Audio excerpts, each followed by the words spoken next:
السلام علیکم ورحمۃ اللہ وبرکاتہ۔ دوستو، میں امید کرتا ہوں آپ سب خیریت سے ہوں گے۔ نیٹ ورک کے KYC سیٹ اپ 3 کو جو کمپلیٹ نہیں کر سکے، یہ ویڈیو ان کے لیے۔ اس ویڈیو کے اندر میں آپ کو نیٹ ورک کے سیٹ اپ 3 کے KYC کو مکمل کرنے کا طریقہ بتاؤں گا۔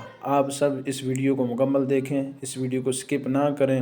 اگر سکپ کریں گے تو آپ کے نیٹ ورک کے سیٹ اپ 3 کے KYC مکمل نہیں ہو سکے گا۔ ہمارے چینل پہ اگر آپ نئے ہیں تو ہمارے چینل کو سبسکرائب کریں، بیل کے ائیکن کو پریس کریں، آل نوٹیفکیشن پہ کلک کریں۔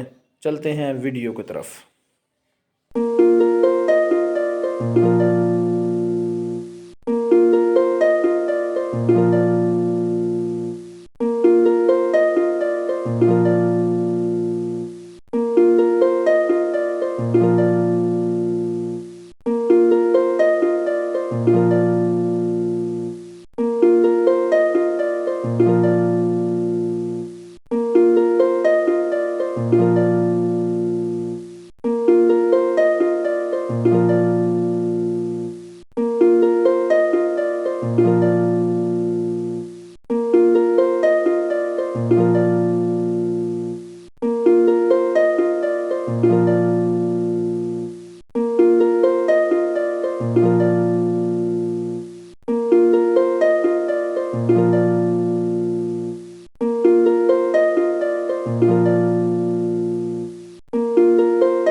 you